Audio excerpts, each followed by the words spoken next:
Hello guys, welcome to my another vlog. So guys, already मैं late हो चुकी हूँ, तो मैं इसीलिए जल्दी जल्दी रेडी हो रही हूँ कॉलेज के लिए। तो मैं अप्लाई कर रही हूँ आईलाइनर और लिपस्टिक वगैरह अप्लाई तो करके गाइस, जब मैं रेडी हो रही थी मेरी बहन मुझसे कंपेयर कर रही थी कि कौन ज़्यादा खूबसूरत लग रही है, मैं या तुम। वो बोल रही थी कि तुम मेकअप करने के बाद भी मुझसे ज़्यादा खूबसूरत नहीं लग रही हो। देखो, मैंने कुछ अप्लाई भी नहीं किया है और सबसे पूछ रही कि कौन खूबसूरत लग रहा है, यहाँ पे कौन बहुत सुंदर लग रही है, मैं या और मेरी छोटी बहन। तो आप ज़रूर कमेंट करके बताना कि कौन सबसे ज़्यादा अच्छी लग रही है। तो मैं जल्दी जल्दी रेडी हो रही थी आईलाइनर अप्लाई करने के बाद में, क्योंकि आईलाइनर सूखने में थोड़ा टाइम लगता है, इसीलिए उसको केयरफुली आइस पे लगाना पड़ता है, वरना वो पूरा स्प्रेड हो जाता है, जिसके वजह से मैं सही से प्रॉब्लम हो जाता है मुझे। सो गाइस, मैं जल्दी जल्दी रेडी हो रही हूँ और लिपस्टिक भी अप्लाई कर रही हूँ, ताकि मैं जल्दी से रेडी होके जल्दी से निकल सकूँ कॉलेज के लिए, वरना मुझे बहुत देर हो जाएगा। तो मैं जल्दी जल्दी रेडी हो रही हूँ और मेरी बहन आके मुझे डिस्टर्ब कर रही है और कमेंट भी कर रही है, हो गया तुम्हारा तैयार होना, और कुछ लगाना बाकी है। तो या फिर मैंने आईब्रो पेंसिल किया, आईब्रो लगाने के बाद में फिर मैंने लिक्विड लिपस्टिक अप्लाई किया अपने लिप्स पे। उसके बाद तो देखो गाइस, मैं कितनी क्यूट लग रही हूँ आपको after makeup. Before makeup also I look very cute. तो ये मेरा लिपस्टिक है, ये शेड है जो मेरी मेरी बहन का शेड है, ये उसको बहुत पसंद है रेड कलर का लिपस्टिक, तो वही मैं अप्लाई कर रही थी। तो मैं भी देख रही थी कि मेरे लिप्स पे वो बराबर सेट कर रहा है या नहीं कर रहा है, तो मैं अप्लाई करके देख रही थी। तो it was okay okay, not too much bad, not too much good, but okay था, ठीक था।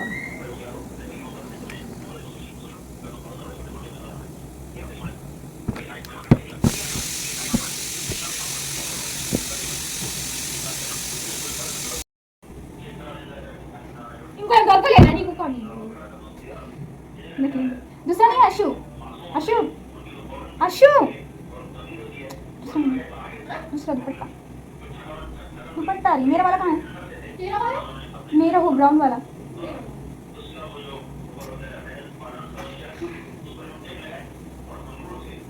है तो बता ना।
Her reaction is like, why she's making a video? She's something bad.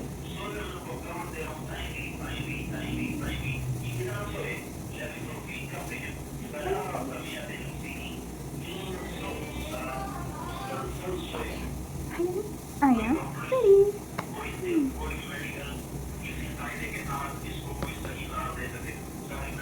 So guys finally ready होने के बाद में मैंने खाया चाय और बिस्किट। मुझे बहुत पसंद है क्योंकि सुबह के टाइम पे मुझे और कुछ मिलता नहीं तो यही बस खा लेती हूँ डेली।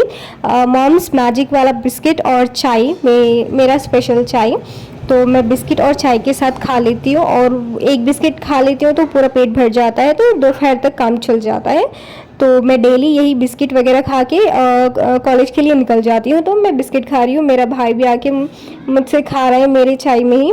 उसके लिए मैं बनाने के लिए बोलती हूँ तो वो बोलता है नहीं, मैं बाहर ही पी लूँगा, मेरा स्पेशल वाला चाय ईरानी चाय, तुम लोगों का हाथ का चाय नहीं पीऊँगा। लेकिन फिर भी वो आके घर पे हम लोगों का हाथ का चाय पी लेता है। सो गाइस मेरा कंप्लीट हो गया ये।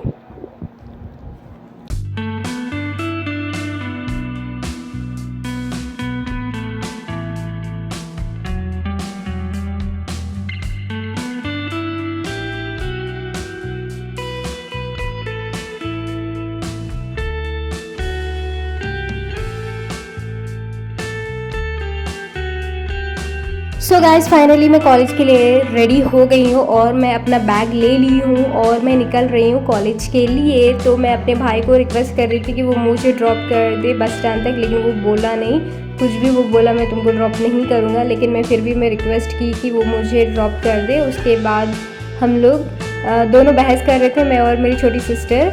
बस इतना ही। वो बोल रही थी कि मेरा ना मेरा वीडियो ना व्लॉग में मत डाला करो, मुझे अच्छा नहीं लगता है। तो मैं बोली कि मैं डालूँगी, थोड़ा एंटरटेनमेंट होगा। तो वो बोली कि नहीं मैं मत डालना। सो गाइस फाइनली मैं कॉलेज का कैंपस पहुंच गई हूँ, यूनिवर्सिटी पहुंच गई हूँ और मैं बस से उतर भी गई हूँ। यूनिवर्सिटी गेट के पास ही बस वाला रोकता है। बस वाला रोकता नहीं है, बस वाले को रोकने के लिए बोलना पड़ता है, तब वो रोकता है। तो सो गाइस मैं अभी अंदर चलते हुए जा रही हूँ डिपार्टमेंट के अंदर। तो यहाँ से हम लोग जाना पड़ता है, ये एडमिनिस्ट्रेटिव का बिल्डिंग है, तो यहाँ से गुजरते हुए हमारे डिपार्टमेंट के अंदर तक जाना पड़ता है। बहुत दूर है यार यहाँ से कसम से, मतलब मैक्सिमम 10-15-20 मिनट तो लगते हैं। अगर बहुत ही धीरे धीरे जाओगे तो 20 मिनट एग्जैक्टली लगेगा। तो गाइस आते ही मैं क्लासरूम में पहुंच गई थी और क्लासरूम में पहुंचने के बाद में सर ने बोला था कि एग्ज़ाम का प्रिपरेशन करो, एग्ज़ाम आने वाला है, बहुत नज़दीक है। तो मैं एग्ज़ाम का प्रिपरेशन कर रही थी और सिलेबस वगैरह देख रही थी कि कौन सा चैप्टर में कौन सा सिलेबस दिया है, कौन सा टॉपिक कौन से बुक्स में है। तो मैं बस वही सिलेबस को रिफ़र कर रही थी। उसके बाद कुछ आंसर्स वगैरह को सर्च कर रही थी कि कौन सा आंसर किधर मिलेगा। फिर उसके बाद मैं बहुत ही डिटेल स्टडी की सिलेबस का डिटेल स्टडी करने के बाद तो मुझे एक एक टॉपिक डिफरेंट बुक्स से मिल रहा था और कुछ टॉपिक का नोट्स भी अवेलेबल नहीं था मेरे पास, क्योंकि मैं कुछ दिन के लिए कॉलेज नहीं आई थी बिकॉज ऑफ वेरियस मतलब दूसरा कॉम्पिटिटिव एग्ज़ाम्स की वजह से मैं कॉलेज नहीं आई थी और नोट्स वगैरह नहीं बनाई थी। तो इस बार मुझे थोड़ा डिफ़िकल्ट था एग्ज़ाम कैसे प्रिपेयर करूँ, क्योंकि मेरे पास ना कोई नोट्स वगैरह भी नहीं था।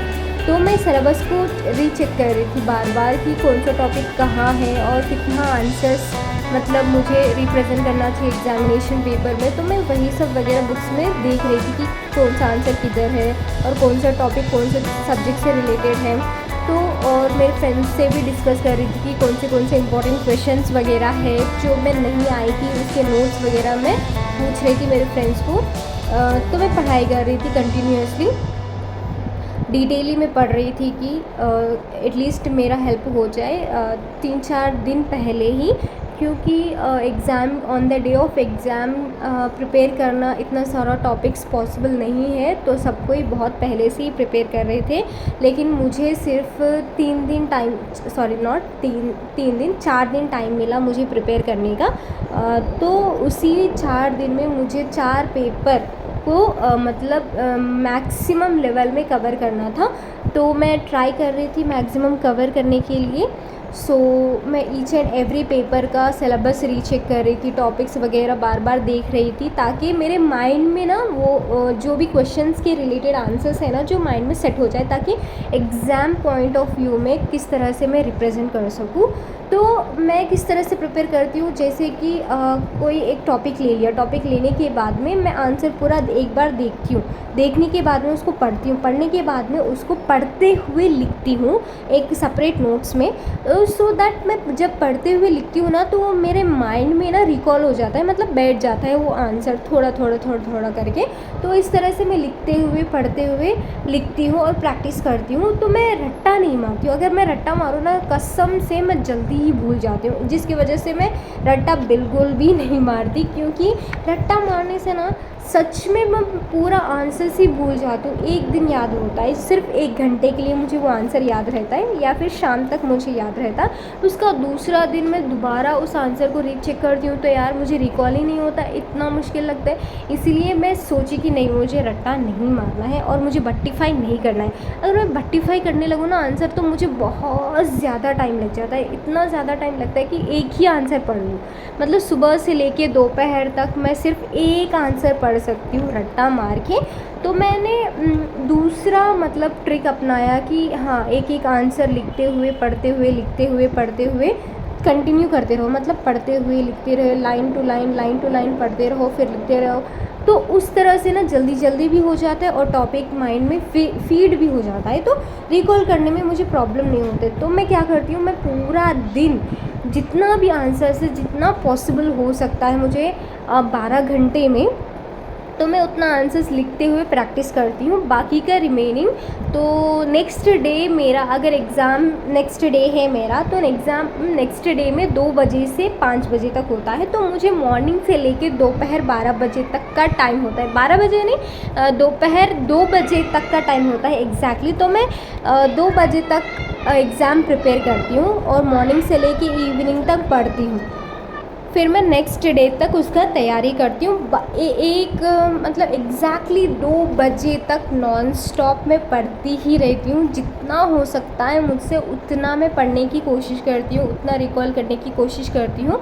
आप लोगों ने मेरा वीडियो देखा होगा, क्योंकि मैं एग्ज़ाम जिस दिन होता है ना, तो जब मेरा एग्ज़ाम 2 बजे होता है, लेकिन मैं कॉलेज एग्जैक्टली 9:30 या फिर 9 बजे या फिर 10 बजे तक पहुंच जाती हूँ, ताकि मुझे 4 घंटा फ्रीली माइंड फ्री स्पेस और टाइम मिल जाता है प्रिपेयर करने के लिए। क्योंकि घर में रहती हूँ तो मैं प्रिपेयर नहीं कर पाती हूँ, तो इसीलिए मैं 4 घंटा पहले ही कॉलेज पहुँच जाती हूँ। कोई भी नहीं आता है, सब कोई एग्जैक्टली वही टाइम पे आते हैं, जब 1 बजे करीब आते हैं सब कोई, उसी टाइम पे सब कोई एग्ज़ाम लिखने के टाइम पे ही आते हैं, कोई सबसे पहले नहीं आता। लेकिन सबसे पहले मैं ही जाके वहीं पे अकेली रहती हूँ क्लासरूम में और मैं प्रिपेयर करती हूँ। बहुत ही अच्छा से मुझे टाइम भी मिल जाता है, और जो आंसर्स मैं नहीं पढ़ी हूँ उसको भी रिपीट मतलब जो आंसर्स मैं कल नहीं पढ़ी थी आज के लिए बचा के रखती हूँ, ताकि मैं वो आंसर्स ये इंटरवल ऑफ टाइम में पूरा कंप्लीट कर सकूँ। तो मैं पूरा कंप्लीट कर लेती हूँ, पूरा आंसर्स पढ़ लेती हूँ, पूरा आंसर प्रैक्टिस कर लेती हूँ, बार बार रिवाइज़ करती हूँ, बार बार रिकॉल करती हूँ। तो जाने से पहले भी 1 घंटा पहले पूरा एक बार जितना से मतलब पूरा, अगर पेपर 1 है मेरा तो पूरा पेपर 1 का जो भी सिलेबस है तो पूरा रिकॉल एक बार रिफ़्रेश चेक कर लेती हूँ कि क्या क्या है, कौन से टॉपिक्स मुझे याद रखना है, ध्यान है या नहीं है, फिर भूल गई या फिर मुझे कुछ और याद करना है, फिर कुछ और ऐड करना, कुछ और डायग्राम्स ऐड करना है। तो मैं पूरा इस तरह से मतलब प्रैक्टिस करती हूँ और तैयारी करती हूँ और प्रिपेयर करती हूँ एग्ज़ाम के लिए। तो ये है मेरा स्ट्रैटेजी। आई थिंक आप लोगों को मेरा स्ट्रैटेजी थोड़ा अच्छा लगा, क्योंकि अगर मैं मतलब जब मुझे टाइम मिलता है, जब मैं पढ़ाई नहीं करती हूँ, तो 1 डे बैटल के साथ मैं एग्ज़ाम के प्रिपरेशन करती हूँ, ओनली 1 डे बैटल। सीरियसली अगर मुझे टाइम मिलता है ना तो मैं बिल्कुल भी पढ़ाई नहीं करती, क्योंकि पता नहीं मुझे पढ़ने का मन ही नहीं आता है और इंटरेस्ट भी नहीं आता है। तो मुझे ना ये आदत सी हो गई है कि 1 डे बैटल करना है, बस 1 डे बैटल। 1 डे में जितना हो सके, जितना टॉपिक हो सके उतना प्रिपेयर कर लेती हूँ मैं। हाँ, लेकिन मैं कभी फेल नहीं होती हूँ। I think it was a gift for me कि हाँ, मुझे सारी चीज़ें याद भी हो जाती है और मैं अच्छा प्रेजेंटेशन कर लेती हूँ, जिसका मैं बहुत ही ज़्यादा शुक्रगुज़ार हूँ। तो या आई एम यूटिलाइजिंग इट। तो इस चीज़ को अगर मैं इतना वन डे बैटल करके सारा 1 मंथ का सेमेस्टर, 1 मंथ बोल रही हूँ, पहला सेमेस्टर प्रिपेयर कर सकती हूँ 1 डे में, तो अगर मैं डेली प्रैक्टिस करूँगी, डेली कुछ ना कुछ तो पढ़ूँगी, तो I will be definitely achieving more than this. तो मैं बहुत कुछ अचीव कर सकती हूँ। तो इसलिए मैं भी जिस दिन से मतलब एग्ज़ाम लिखी हूँ ना, तो मुझे लगा है कि नहीं यार, अगर तुम वन डे बैटल करके इतना अच्छा से एग्ज़ाम लिख सकती हो, तो अगर तुम डेली प्रैक्टिस करोगे, डेली पढ़ाई करोगे, तो तुम बहुत अच्छा से बहुत कुछ कर सकती हो, बहुत अच्छा एग्ज़ामिनेशंस वगैरह भी निकाल सकती हो। सो इस तरह मेरे माइंड में ये आइडिया आया और मैं इसको डेफिनेटली फॉलो करूँगी। मेरे एग्ज़ाम्स के बाद मुझे प्रैक्टिकल वगैरह है, प्रैक्टिकल इंटरनल्स वगैरह है, रिकॉर्ड वगैरह लिखने का है, तो ये सारा काम कंप्लीट होने के बाद में मैं कॉम्पिटिटिव एग्ज़ाम्स के लिए प्रिपेयर करूँगी। तो यहाँ पे मेरे सारे फ्रेंड्स वगैरह थे, मैं सबका वीडियो शूट कर रही थी, सब कोई मतलब बहुत ही सीरियसली पढ़ाई कर रहे थे। बहुत दिन से ये लोग तैयारी कर रहे थे यार, कसम से बहुत दिन से, और मैं बहुत दिन से तैयारी बिल्कुल भी नहीं कर रही थी। तो यहाँ पे सब कोई बहुत ही सीरियसली तैयारी कर रहे थे और मैं सबका वीडियो मतलब शूट कर रही थी। मतलब उन लोगों को मालूम नहीं हो रहा था, लेकिन मैं अननोइंगली उन लोगों का वीडियो शूट कर रही थी। तो मेरी फ्रेंड को मैं बोली कि हाँ, मेरे पास ये टॉपिक्स है, तो मैं उसका फ़ोन बोली कि अपना फ़ोन ले गया, मैं कैप्चर फ़ोटोज़ वगैरह कैप्चर करके टॉपिक का फ़ोटोज़ वगैरह क्लिक करके मैं तुमको देती हूँ। तो मेरे पास जितना भी रिलेटेड टॉपिक्स था सारा मैंने कैमरा में कैप्चर करके उसको दे दिया। तो और अगर कोई रिलेटेड वीडियोस अगर मुझे टॉपिक का मिला, मैं ज़्यादातर टॉपिक्स टेक्स्ट बुक या फिर कोई नोट्स वगैरह मिल गया या फिर यूट्यूब वीडियोस में प्रिफर करती हूँ डेफिनेटली, क्योंकि यूट्यूब में बहुत सारा कंटेंट अवेलेबल है जिससे मुझे बहुत ज़्यादा हेल्पफुल भी हो जाती है और प्रिपेयर करने को भी मौका मिल जाता है। तो इसीलिए मैं बहुत ही मतलब स्टैटिक वे में प्रिपेयर करती हूँ, क्योंकि जब मुझे सारा कंटेंट अवेलेबल है, अगर मुझे वीडियो नहीं देखना है, उसमें जो कंटेंट अवेलेबल है, जस्ट वीडियो को पॉज फास्ट स्पीड करके मुझे जो भी कंटेंट लिखना है, वहाँ पे प्रेजेंटेशन होता है ना यूट्यूब वीडियो में, तो उन लोग पॉइंट्स टू पॉइंट्स एक्सप्लेन करते हैं, तो वो पॉइंट सारा मैं लिख के उसको प्रैक्टिस करती हूँ फिर अपने आंसर्स के लिए। तो उस तरह से मैं प्रिपेयर करती हूँ अपने एग्ज़ाम के लिए। उसके बाद मेरे फ्रेंड को मैंने अपना सारा टॉपिक फ़ोन में क्लिक करके दे दिया था। देने के बाद में मैं चेक कर रही थी और कुछ बाकी है या फिर और कुछ अगर मुझे आंसर एक्स्ट्रा मिलेगा तो मैं डेफिनेटली तुमको शेयर कर दूँगी। तो इस तरह से मैं उसको बोलने के बाद में वो बोली कि मुझे ये टॉपिक चाहिए, तो मैं बोली कि ठीक है ये ले लो, और दूसरा टॉपिक है यहाँ पर, वो भी आप फ़ोटो ले लो, उसका फ़ोटो लेके अब दूसरों को भी सेंड कर देना। तो अगर उन लोगों के पास जो भी इन्फॉर्मेशन होता है तो वो मुझे सेंड करती है, और मेरे पास जो भी इन्फॉर्मेशन रिलेटेड टॉपिक्स वगैरह होते हैं तो मैं इन लोगों को शेयर कर देती हूँ। हमारा एक पर्सनल ग्रुप है, उसमें हम लोग शेयर कर देते हैं each and every topic, examination का जो भी हो, एग्ज़ाम का, प्रैक्टिकल का, या फिर कोई और इन्फॉर्मेशन हो, तो हम लोग एक साथ ग्रुप में शेयर कर लेते हैं एक दूसरे को। तो ये था मेरा सारा का सारा preparation. I hope you guys आप लोगों को समझ में आ गया होगा कि मेरा प्रिपरेशन कैसा चल रहा है। आप लोगों का कैसा चल रहा है आप मुझे कमेंट करके ज़रूर बताइए। अगर आप भी इस तरह से मेरी तरह प्रिपेयर करते हैं, कोई भी एग्ज़ाम हो, अपने कॉलेज का सेमेस्टर एग्ज़ाम हो या फिर कॉम्पिटिटिव एग्ज़ाम हो या फिर कोई स्कूल एग्ज़ाम्स क्यों ना हो, तो आप भी अगर इस तरह से प्रिपेयर करते हैं तो आप मुझे डेफिनेटली कमेंट करके बता सकते हैं। अगर आप मेरे चैनल में नए हैं तो आप मेरे चैनल को सब्सक्राइब कर लें, लाइक कर लें, शेयर कर लें और कमेंट कर लें। अगर आप लोगों को मेरा वीडियो अच्छा लगा तो कमेंट ज़रूर करें, और अगर आप मुझे कुछ सजेस्ट करना चाहते हैं कुछ भी रिलेटेड, तो आप मुझे पिन करके कमेंट करके भेज सकते हैं, ताकि मैं आप लोगों का कमेंट पढ़ के अपने इसमें डेवलप कर सकूँ या फिर कुछ और चेंजेस ला सकूँ अपने वीडियोस वगैरह में। आप मुझे सजेस्ट कर सकते हैं, कमेंट्स कर सकते हैं। तो फाइनली गाइस मैं और देख रही थी और सबको ही लंच का टाइम हो गया था, सबको ही जाने के लिए रेडी थे, तो और मैं थोड़ी देर पढ़ने की कोशिश कर रही थी। सब लोग बोल रहे थे कि चलो चलेंगे, लंच का टाइम हो गया, ऑलरेडी 1 बज गया था। तो मैं बोली कि और थोड़ी देर पढ़ लेती हूँ, उसके बाद मैं जाऊँगी। कुछ पढ़ी नहीं थी तो मैं पूरा टॉपिक देख रही थी एक बार अच्छे से।